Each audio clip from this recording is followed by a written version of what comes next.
Magpalang araw sa lahat for today's video. Ngayon may review na po natin yung actual unit nito, Honda Supremo. Pero pag hindi pa kayo nakasubscribe sa akin, please hit the notification bell para updated kayo sa aking mga video. At mga guys, salamat nga po pala at 3,000 subscribers na po ako. More subscribers to come po at God bless po sa inyo lahat. Salamat po sa inyong panonood sa akin palagi mga guys, saka sa support ko. Tara, simulan na natin ito review.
So mga guys, simulan natin itong review. Simulan po natin sa gulo.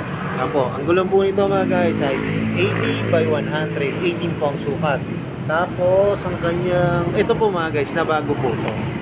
Ang kanyang drum brake po, dati po kasi kulay silver po siya o chrome. Ngayon all black na po siya, na glossy. Tapos yung kanyang front shock din po, kung mapapansin nyo, yan po, kulay black na po siya, na glossy mga guys. Tapos ang tatak po ng gulong ito, MVP Star. Yan mga guys. Tapos puntahan naman natin yung likod na gulong. Mga guys, ang likod na gulong nito, ang sukat naman po ay 90 by 90, 18 din po mga guys. Tapos yung kanyang drum brake po sa likod ay kulay black po, na glossy po. Tapos ito po yung kanyang rear shock, yan, kulay glossy po na black. Tapos mga guys, meron pa po itong free, yan, kulay chrome po siya na rear shock po, yan. Kasi po, karaniwan po sa mga ganitong Pantra po, apat po ang shock, apat po yung kanyang shock. Yan. Tapos ito po yung mga flare, yan, mapapansin nyo, napalitan din po to. Ano na po to? Matte black. Yan. Tapos ito pa rin yung pipe niya, yan, mahaba po. Tapos yung kanyang heat guard, malaki rin po para iwas sa paso po mga guys. Tapos ito po yung kanyang step nut para sa angkasan, yan. Round po siya, bilugan, tapos may rubber po mga guys. Tapos papunta naman tayo sa kanyang engine po. Yan, yan yung engine niya po. Tapos may emboss dito na Honda. Tapos ito po yung kanyang kickstart. Yan, kulay chrome po. Tapos may rubber po dito. Ito po yung kanyang footrest po. Yan, sa nagda-drive yan, may rubber din po. Makapal din po mga guys. Saka malambot po siya. Tapos ito po yung brake pedal. Kulay chrome po siya mga guys. Mga guys, drum brake po to ha. Drum brake pa po to. Tapos yung kanyang, ito po, yung kanyang tail light mga guys. Yan. Valve type po yung kanyang tail light. Tapos yung kanyang signal light po. Yan po. Flexible naman po mga guys, kaya hindi siya madaling mabali o maputol po. Tapos yung kanyang fender po, yan mga guys, malaki po. Tapos may reflector po dito. Yan. Tapos may decals po dito na Honda. Tapos sa kabilang side mga guys, yan. Meron po siyang chain cover dito, yan. Pero hindi lang po buo mga guys. Yan, tapos yung kanyang side stand ay glossy po na black, pati yung kanyang center stand po. Tapos ito po yung kanyang gear pedal, yan. Kulay chrome po mga guys. Tapos may rubber po dito. Tapos ito po yung kanyang engine, yan, sa kabila po. May nakalagay po na Honda. Yan. Tapos mga guys, papunta tayo. Ito, maganda rin po ngayon ng decals ito mga guys. Yan, nabago rin po yung decals itong Honda. Yan, TMX Supremo po. Yan. Tapos mga guys, punta tayo sa kanyang headlight po pala. Yan. Ang headlight po nito mga guys ay halogen. Yan. Tapos ito po yung kanyang signal light. Yan, bulb type po. Mga guys, punta na tayo sa kanyang manubela. Yan. Ito po yung kanyang manubela mga guys. Ito po yung kanyang function. May passing light po. High and low. Signal. Busina po. Tapos may choke to mga guys. Kasi car po to. May choke po siya. Tapos ito po yung kanyang ignition. Yan. Tapos may abang po dito. Kasi karaniwan po, dati po labas po ng Supremo, naka ano na po agad yung para may switch kayo dito kung gusto nyo naka off yung ilaw. Eh ngayon po, automatic po, nakabukas na yung ilaw. Tapos yung kanyang throttle. Yan mga guys, lambot. Pati yung kanyang brake lever. Yan. Pati po yung kanyang clutch. Yan. Lambot din po mga guys. Yan. Lambot. Tapos mga guys, punta tayo sa kanyang gauge panel. Ang gauge panel niya po ay analog. Yan. Tapos makikita nyo dito yung sa engine po, ay sa gasoline po niya. Yan. Sa fuel tank po. Tapos yung kanyang RPM. Yan. Tapos mga guys, meron siya rito yung gauge po para makita nyo yung tinakbo nyo po. Yan. Yung kilometers po. Yan. Kung gusto nyo i-monitor yung gas consumption nyo, yan, magagamit nyo po yan mga guys. Tapos meron din po siyang gear indicator. Yan. Digital naman po yung kanyang gear indicator. Tapos meron siya rito Honda. Yan. Tapos mga guys, ito po yung napansin ko rin. Nagkulay black na po yung kanyang sisiyan. Tapos yung function lang naman po ng sisiyan niya. Yan. Lock, push. Tapos yung kanyang para ma-release po yung manubela. Tapos mga guys, ito yung kanyang gas tank. Yan. Ganda rin po ng kanyang gas tank. Yan. Sisiyan natin. Yan mga guys. Hindi kayo mag-aalangan dito mga guys kasi hindi siya papasukan ng tubig kasi po meron siyang yung seal po na rubber yan, para hindi po makapasok ang tubig. Tapos sasara natin, yun lang po.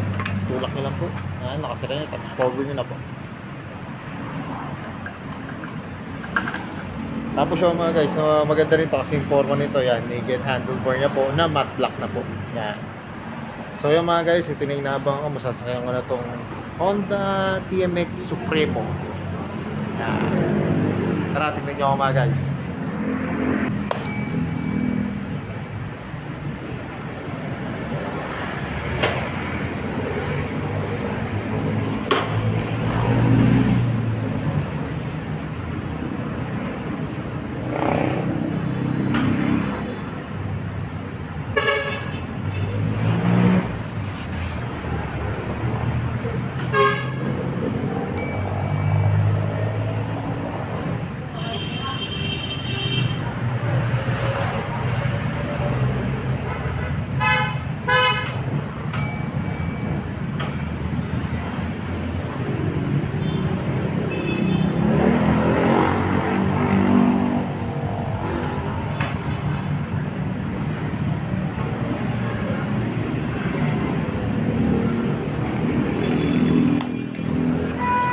So mga guys, nakasakay na ako dito sa TMX Supremo 150. Yan mga guys, napaka-komportable. Saka yun nga po, relaxing din po kasi yung kanyang gas tank hindi po ganun kalaki. Tapos kung mga guys, mapapansin nyo kanina, hindi po siya masyado mataas mga guys. Kasi po, isa pa lang po yung rear shock niya. Pero pagka isang pares pa po yun at naging apat na yung rear shock, baka tumaas po siya ng konti. Pero para sa akin mga guys, pag isang pares pa lang po ng rear shock, okay na po yun. Goods na po yun kung gagawin nyo lang po pang service. Tapos siya mga guys, lambot ng kanyang gear pedal. Yan, lambot. Pati yung kanyang brake pedal po, malambot. Tapos syempre, ang ganda po, nakadagdag pa pong ganda ng yung kanyang manubela po mga guys. Yan, kita nyo, ang ganda po. Tapos upright po.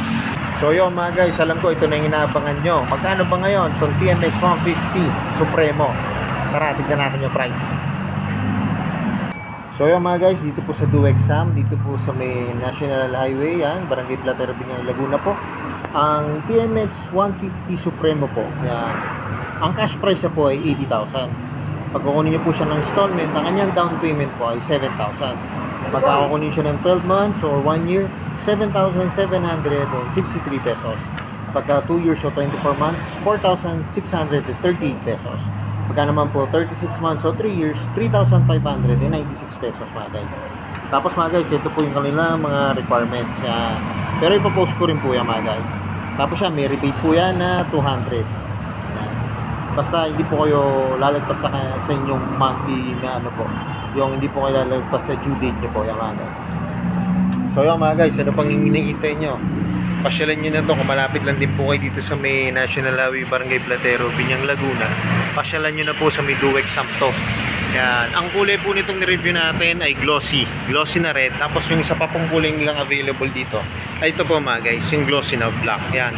Yung mga naghahanap din po ng black yan, maganda rin po yung black nila dito mga guys. Yan. Napaka ano lang po ng kulay, purong black po siya kasi naka-terno din po yung ano yung drum brake niya po na kulay black. Yan. So yun mga guys, hanggang dito na lang. Kung hindi pa kayo nakasubscribe sa akin, please hit the notification bell para updated kayo sa aking mga video. Salamat nga po pala dito sa may 2X na-review na po. Maraming salamat po mga guys, kasi po na-reach ko na po yung 3,000 subscribers, 4 subscribers na ka. At salamat din po mga guys kasi lagi niyo po sinusuportahan at pinapanood ang aking mga videos. So gaya na lagi sinasabi, ingat po palagi, ride safe always, and God bless po. Abangan niyo po yung mga susunod na videos at palagi share na rin po. Bye bye!